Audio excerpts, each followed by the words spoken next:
Hello, everyone, and welcome to the latest episode of Nothing But Locks. Happy to have you on this beautiful football Sunday. I'm Ali Melnicki, your host, along with my co-host, Robert Kowalski. How you doing, Robert?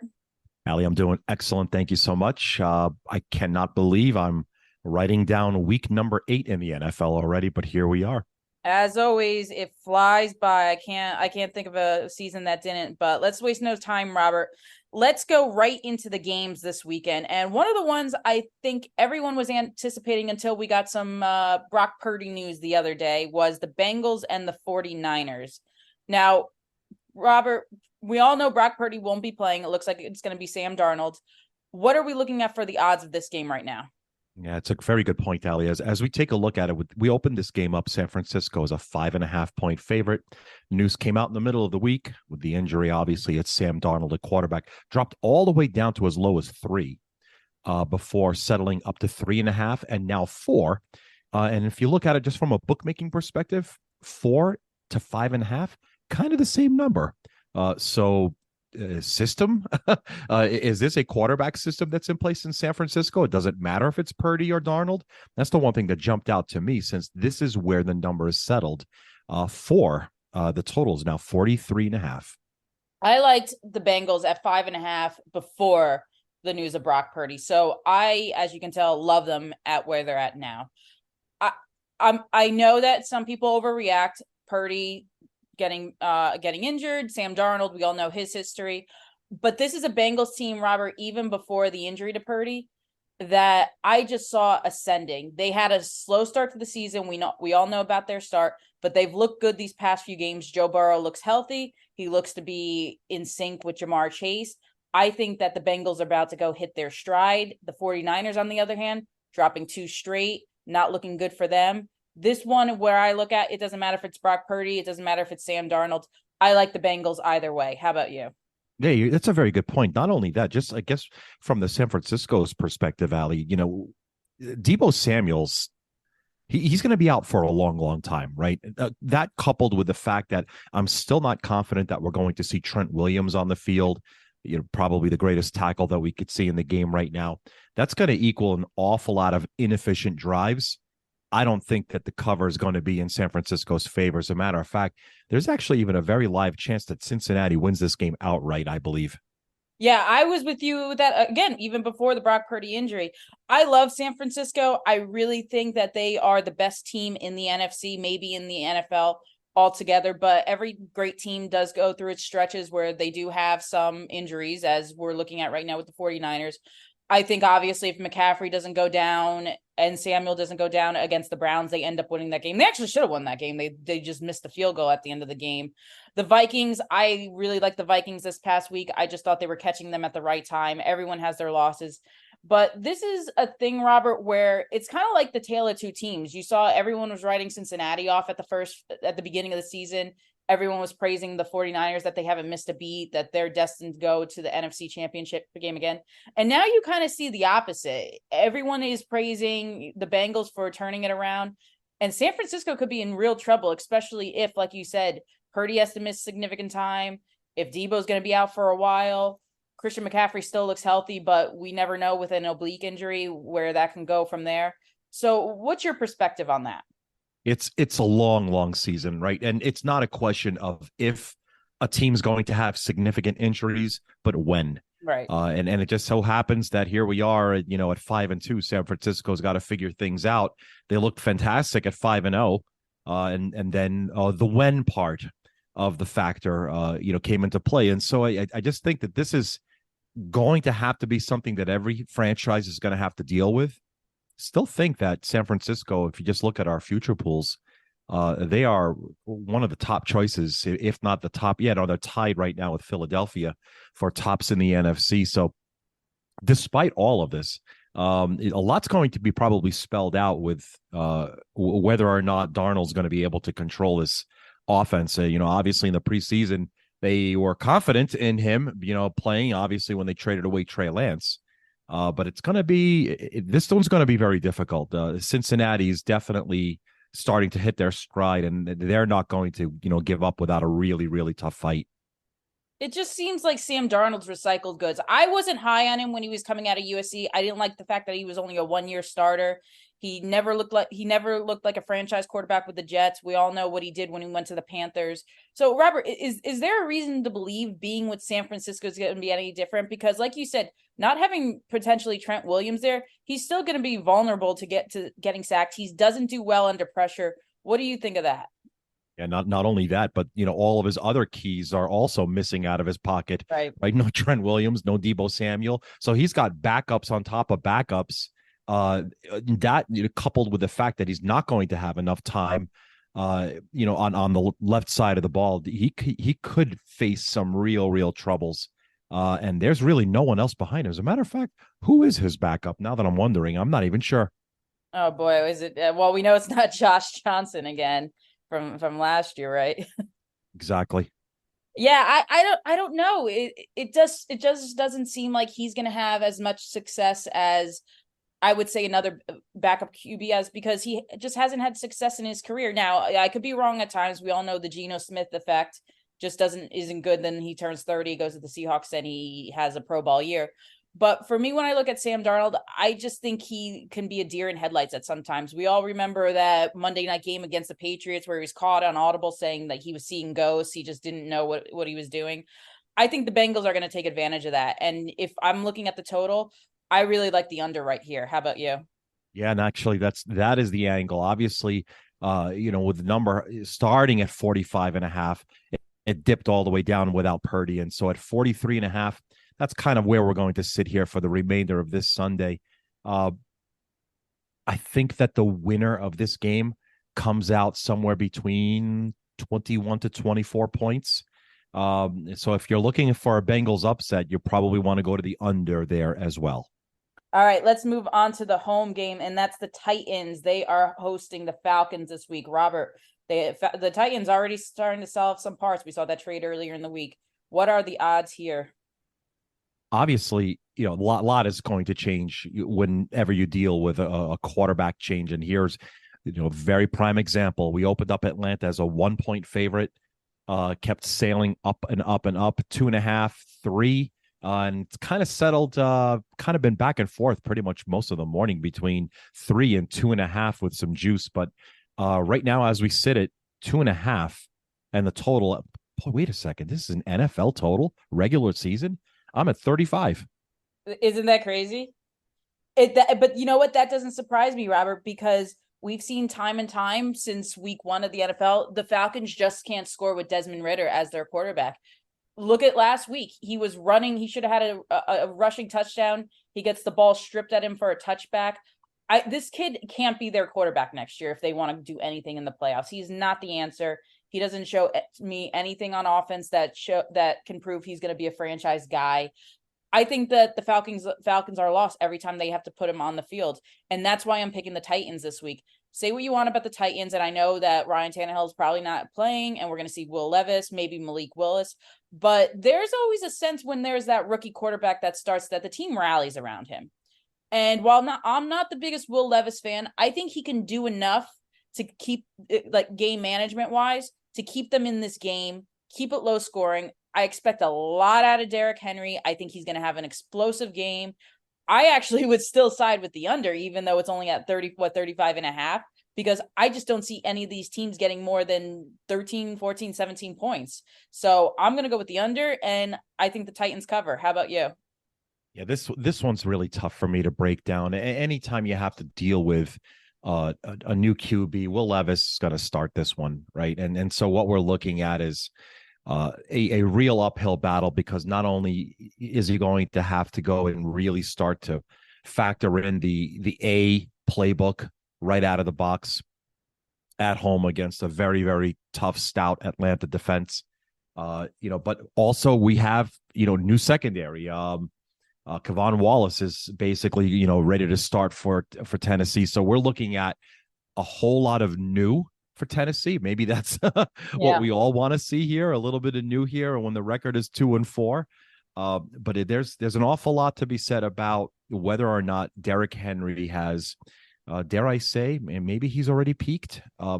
If he gets what we expect to be, the 75 percent of the snaps, it could be a really, really ugly day, one way or another. I think honestly, if Tennessee does have to rely heavily on the running game, same thing with Atlanta. That's an awful lot of clock being eaten up. Yep. No wonder that total's 35. So who's your final pick for that one? You know what? I'm actually going to take Tennessee here at home as well. Catching the 2.5. There was a 3 out there. Obviously, to me, it doesn't matter because I actually think that Tennessee on the money line is the selection here as well. I agree. And Mike Vrabel is very good coming off of the bye. He's also the superior coach. I never discount that when it comes to matchups. So I'm going to take the home team as well. I do think that they pull off the upset, but to be safe, take the 2.5. And if you really want my honest opinion, I think this does go under, even though that it looks like this is a college team total prop. All right, everyone, we're going to take a quick break, and then Robert and I will be back with some more games to highlight. Stay tuned. Hello, everyone. Welcome back to Nothing But Locks. We just got done analyzing the Bengals and the 49ers, the Falcons and the Titans.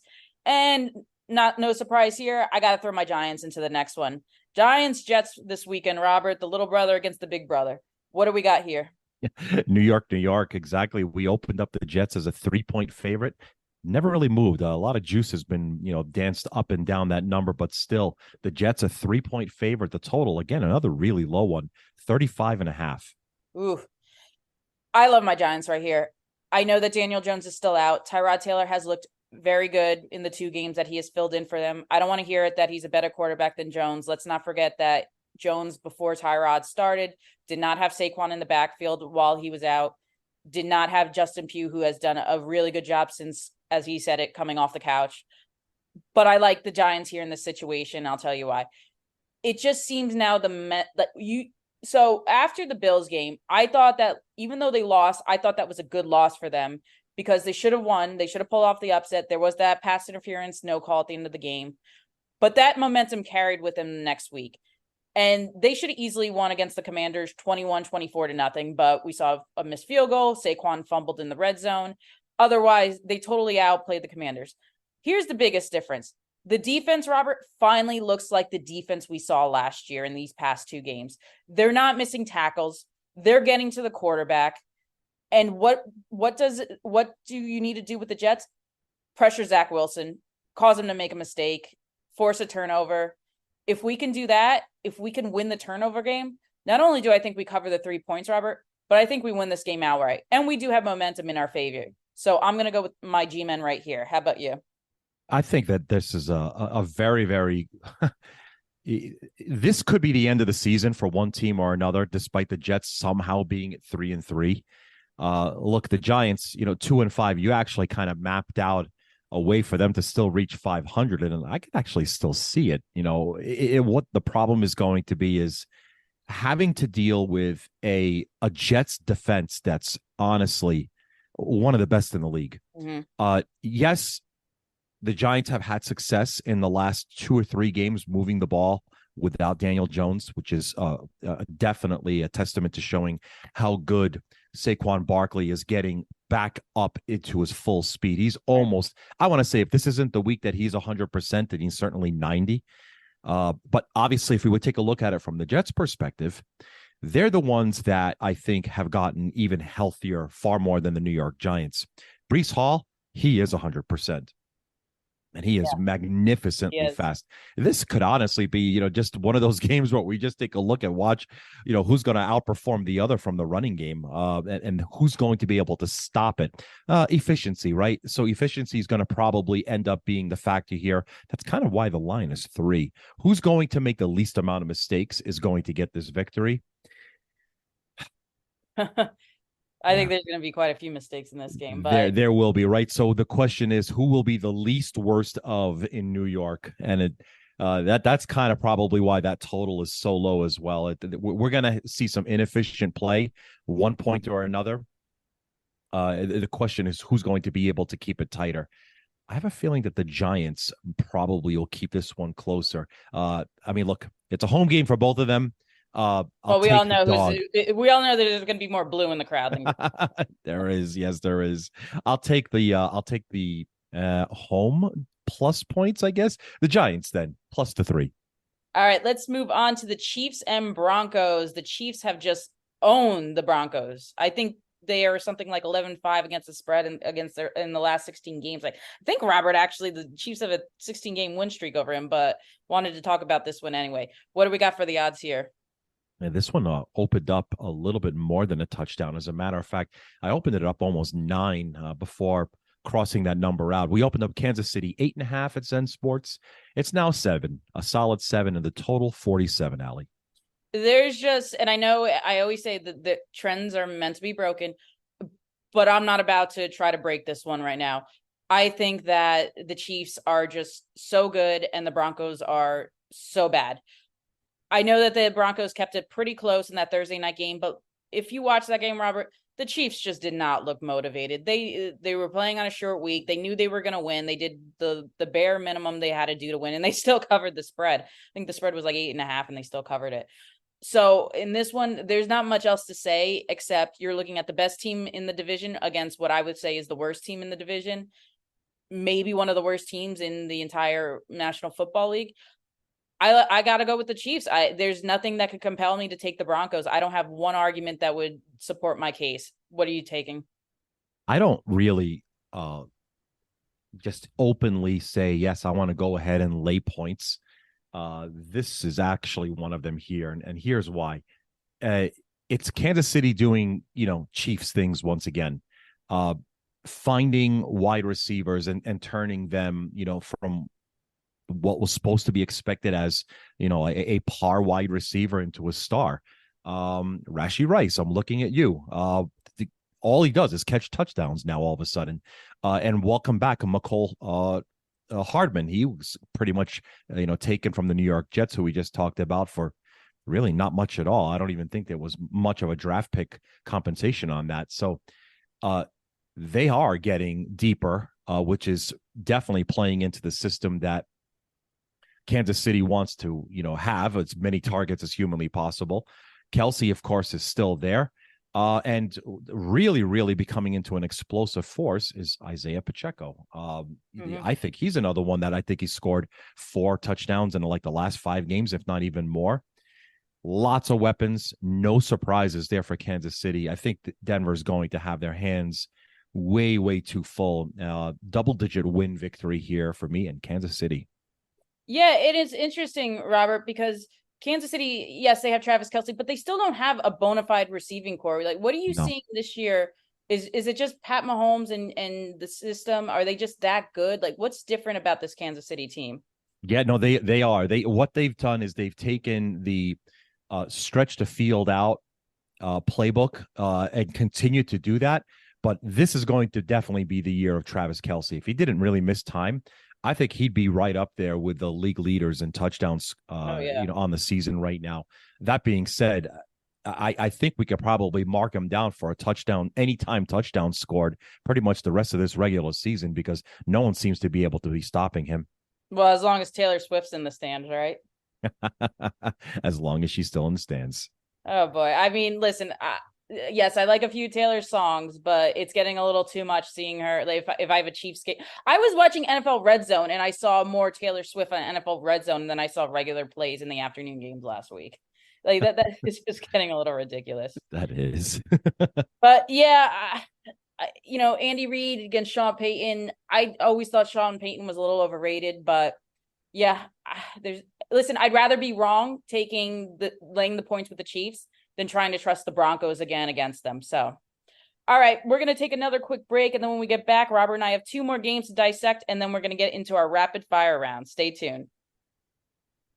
Hello, everyone. Welcome back to Nothing But Locks. Robert, Rams Cowboys this weekend. I'm actually very excited about this game because I think the Rams will beat the Cowboys, but we'll get into that too. I was going to say, somehow I don't see you laying points here with Dallas in any instance right here. And we'll probably side right from the very top together on it. Dallas Cowboys opened up 5.5. It's moved up. Here we are Sunday morning, 6.5 point favorites, the total 45.5. Here's what people don't understand about the Cowboys. They have not, at their record right now, they have not beat a team that is above 500. They have beat the Giants. And yes, I will say my Giants were pretty bad to start the season. and they have beaten the Jets without Aaron Rodgers. All of their wins have been, Robert, against sub 500 teams. Well, 500 Jets are 3-3 right now, but the Cowboys are one of the most overrated teams, I think, in the league. And I actually think the Rams are a very underrated squad. The Rams offense is something to really watch out for against the Cowboys defense, because people forget, outside of Micah Parsons, I really don't see that playmaker. Trayvon Diggs is out for the season. That really is going to hurt their secondary. Now you have Cooper Kupp and Puka going at you. I think this is a great opportunity for the Rams to put a lot of points on the board. I know the Rams defense isn't great, but you still have Aaron Donald that can get in, that could cause Dak Prescott some headaches. And we all know Prescott's injury prone. Robert, not only am I going to take the points with the Rams, I'm calling the upset right here. How about you? I knew it. I knew it. I knew it. I knew it. I kind of saw this when I said, I don't think that we're going to see Allie laying points here with Dallas at home. Look, you're right. Diggs is out for the season, and we're not seeing really that much of a defensive front from Dallas pretty much the entire season. Meanwhile, on the other side of the ball, the Rams have maybe we could go ahead and kind of take a look at it later, but I'm wondering if Nakua and Cooper Kupp together are becoming one of the best 1-2 duos in the league from wide receiver. Yeah. Yep. Kieran Williams is out. He's probably going to miss the vast majority of games leading all the way up into Thanksgiving. However, the running attack is really not one that they have been employed with since he's been out. They've still been very successful playing. And so at plus 6.5, a 3-4 team that's going into Dallas, knowing that this is going to be a very, very meaningful game in their race to make a wild card spot. At the very least, I think they keep it inside of a touchdown. I'm going to go side with you. I don't know if they're going to win it outright, but plus 6.5, actually at Zen Sports, that definitely seems far more palatable. And I've talked to some people about this, and a lot of people stress the fact that they lost to the Steelers last week. The Steelers are another team you can't just overlook. The Steelers are a very well-run squad. They just got Deontay Johnson back. Kenny Pickett's looking better. They have a very good defense. Don't underestimate Pittsburgh. And if you look at that game, the Rams actually outplayed Pittsburgh, but they made a few errors that caused them to some turnovers and everything. But I really like the Rams here. And I think the Rams are a team that, especially now, if you look at San Francisco and their injuries, I think you have to really take a look at the Rams. Robert, if they beat the Cowboys, there's a good shot that they're buyers come the trade market. I know they don't have a lot of draft picks in the coming years, but what do you think about that?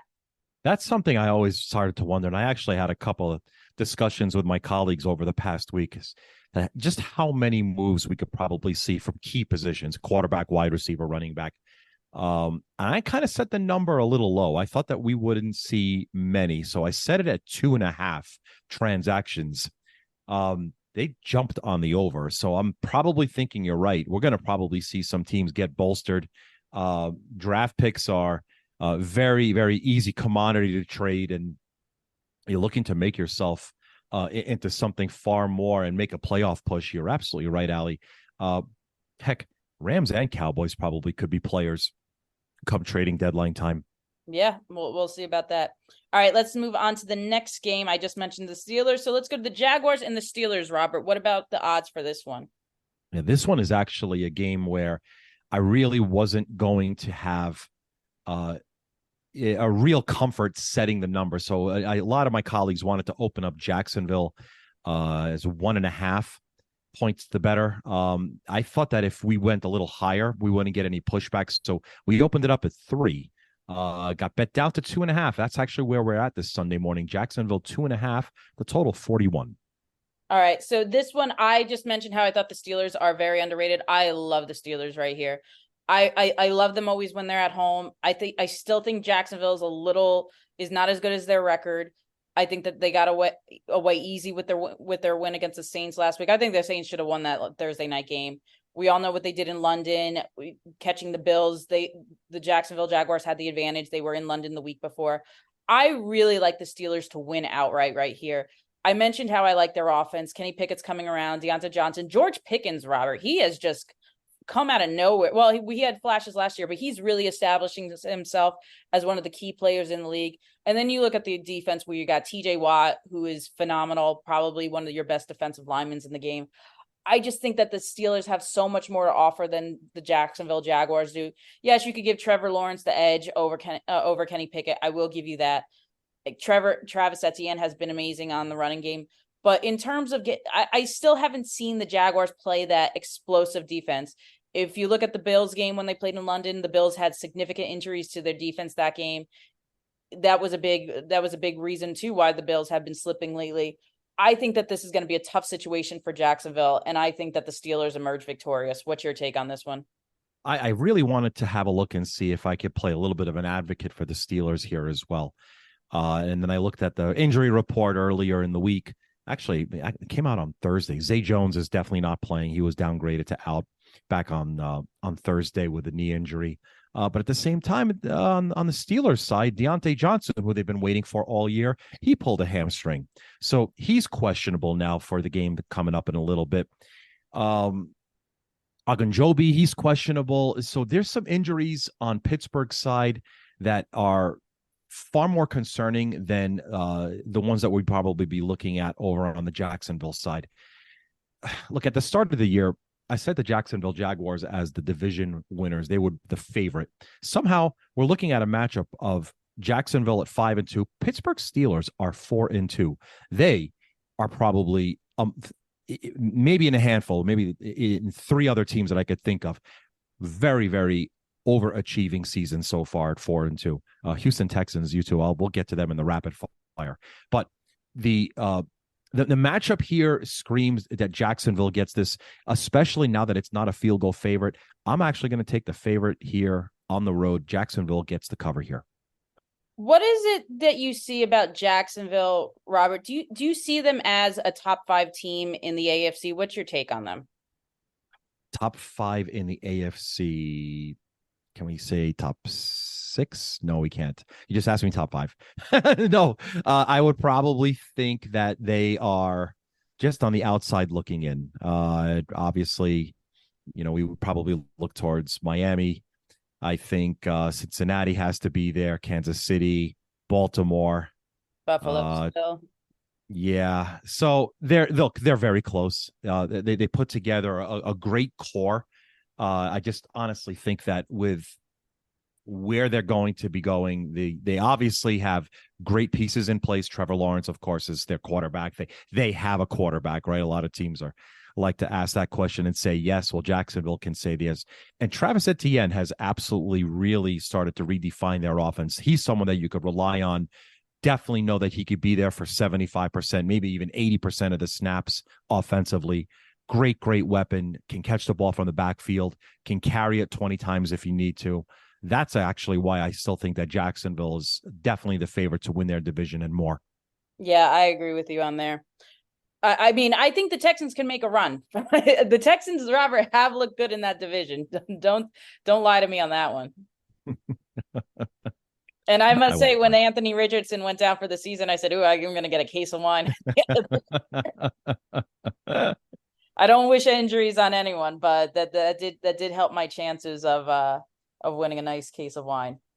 All right, well, we're going to take another break, and then we'll be back with our rapid fire round. Stay tuned, everyone. Welcome back, everyone, to Nothing But Locks. Robert, waste no time right here. Rapid fire round. Are you ready? Let's go. All right, Eagles Commanders. What do we got? All right, this one is the Eagles as a 7-point favorite this morning. The total 43. Ooh, so this is a game I really went back and forth with because I haven't thought highly of the Commanders all year. I did take them to cover against Philly a few weeks ago when they did almost win that game. I took the Bears to upset them, which they did. I obviously took the Giants last week. There's something about when the Commanders face the Eagles in recent years, Robert, that they just seem to give them a little bit of trouble. They were the ones that were responsible for the Eagles' first loss last year. We saw them play close this year. I know Sam Howell looked awful against the Giants last week with all the sacks he took. He should have had a pick 6, but Kayvon Thibodeau dropped it. I really went back and forth with this one, and I decided to settle with the Commanders again. Just being at home, I think the Eagles are going to be coming off of that. They might fall flat coming off of that big win against the Dolphins. I think that the Eagles do enough to win, but the Commanders, I think, fight enough and they stay within the 6 points. How about you? This one actually I had circled as a don't think too much about it. This one's definitely going to come home pretty darn easily. 6-1. We look like obviously we know Philadelphia had that hiccup on the season. I don't want to go ahead and henpeck on a franchise that's absolutely has one of the top offenses in the league, one of the best defenses in the league as well. I think the Eagles get this win and the cover. I think actually we could probably even look at them as a double-digit winner here. All right, Texans and Panthers. What do we got here, Robert? Yeah, I keep thinking about that box of wine. All right, fine. Houston Texans, 3.5 now, then total 43.5 at the 0-6 Carolina Panthers. This might surprise you, but I'm going to take the Panthers with the points. I think the Texans win, but I think it's going to be a field goal game. I don't think Bryce Young has looked good at all this year. The Panthers are playing at home. CJ Stroud really looks like the real deal for the Texans, but this is just one of those games where you think the spread might be a little too much in favor of the favorite. But I'm going to take the home underdog here. I think it's a field goal game. Panthers stay close and end up covering. How about you? Yeah, that's actually the whole factor here for me. That 3.5 is the one that made a jump out. Yep, 0-6. Could probably see them becoming 0-7, but give me a field goal at home. I'd have to back any franchise as well. All right, Vikings, Packers. What do we got here, Robert?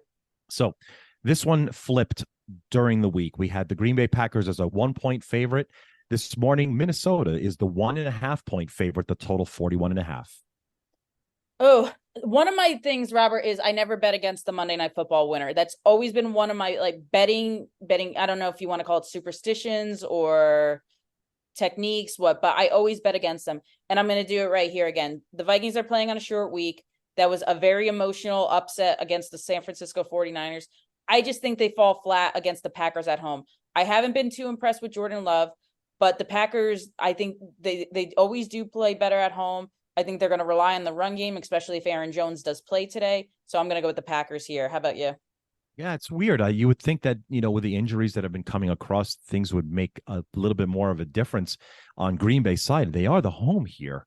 Asamoah is definitely out. He's a key linebacker, of course, in Minnesota. Davenport, he's also out. So that is probably going to play in. If Green Bay could take advantage of it, how would they take advantage of it?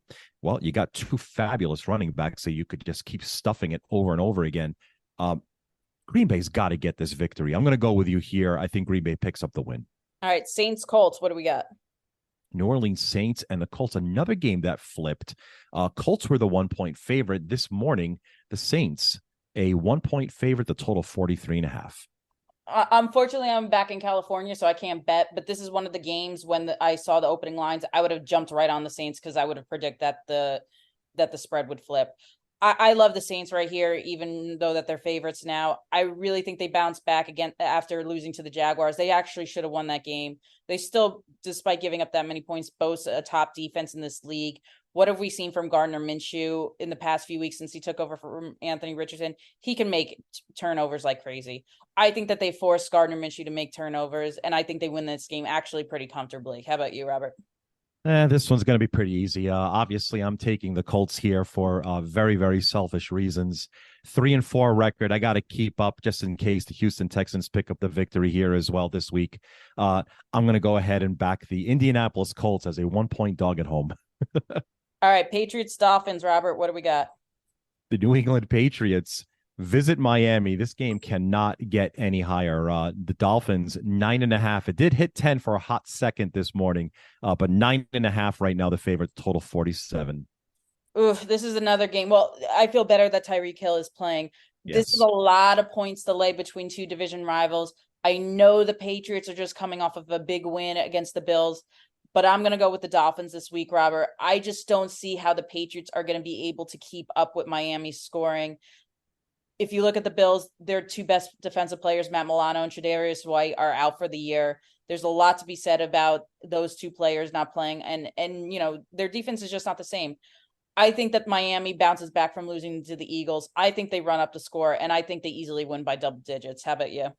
And it's exactly the point. I had the Miami Dolphins probably reeling in somewhere between 31 and 35 points pretty easily. I don't think that New England's going to probably be able to keep up with that number. The question is the cover, right? So 10 points. I think New England could get to 21. That's probably not going to be enough. So I think Miami gets the double-digit win and the cover. All right. What about let's go with the Browns and the Seahawks, Robert? So this one also was a line that was on the move pretty much the entire week. Seahawks opened 2, moved up to 3, 3.5, and now 4 this morning with a total 37.5. I even though it's the backup quarterback, I'm going with the Browns. I just am not buying the Seahawks. I still love the Browns defense. I think they're going to do enough to win. So I'm going to take the Browns with the points here. How about you, Robert? So I looked at the game very closely with Cleveland last week playing Indianapolis, and they did pick up that win with an awful lot of help. If anyone wants to go back and watch the tape, a couple of pass interferences there at the very end and some really odd placements of the ball for first downs. They got that victory through divine intervention. I think Seattle at home, definitely far more formidable. I think Seattle gets the win in the cover. All right. What about the Ravens and the Cardinals, Robert? No, the Baltimore Ravens are very quickly putting together an incredible season once again at 5-2. Visiting Arizona at 1-6, they are also almost a double-digit favor. We are at 9.5 and the total 45. This is a game where I just think the Ravens are going to fall flat. I think they're going to still win, but I think the Cardinals are going to do enough to cover. That was a big win for them against the Lions, a big emotional win. I'm just going to take the Cardinals with the points. I really have no other explanation except that. How about you, Robert? I think that the defense is going to have one of their best days of the entire season for Baltimore. Mm-hmm. That being said, I don't think Arizona can crack double digits. I think Baltimore wins this one in a rout. All right, Bears and Chargers, Robert. What do we got? The Chargers, 8.5 points better. The total's 46.5, Ellie. I picked the Bears to beat the Raiders last week. I am not going to pick them this week. The Chargers are a very underrated team, despite what their record says. I still think they have so much offensive power. I think that they're going to blow this game out. Yes, Tyson Magnet had a nice game last week against the Raiders. He was efficient, but that's not going to translate here. We all know what the Raiders are. We know what the Chargers are capable of being. I'm going to lay the points with the Chargers. How about you, Robert? It's so odd, right? I feel so weird wanting to, have a team cover 8.5, basically win by double digits when they're 2-4. However, I really think Chicago had their best game of their entire season against the Raiders, of course. So Chargers at home, I think, will definitely feast on the Bears defensively, and I think that they'll definitely get the double-digit win. Last one, Robert. Monday night game, Raiders and Lions. What do you got? Lots of question marks for the quarterback for the Raiders. Who's going to be O'Connell? Is it going to be Garoppolo? Really not going to probably know until late tomorrow afternoon. So with that said, the Lions, 8 points better, the total 46. I love backing good teams coming off of embarrassing blowouts, and that's what the Lions are here. I think they're going to come out roaring, no pun intended. I think they drive up the score early, and I think that they're going to cruise to victory and cover the spread here. What about you, Robert? Yeah, sometimes you just got to swallow that big old piece of chalk and definitely see it happening here again. Doesn't matter who the quarterback is for the Raiders. They're probably not going to be able to keep up with what the Lions are going to do. I figure they'll probably come in somewhere between 28, 34 points. That's going to definitely be enough for a double-digit win as well. All right. Well, that's all the time we have for today, everyone. I hope you all enjoy your football Sunday. And before we go, Robert, any last thoughts? Of course, find all this and so many more other props right here on our app, zensports.com. All right. Happy Sunday, everyone. Take care.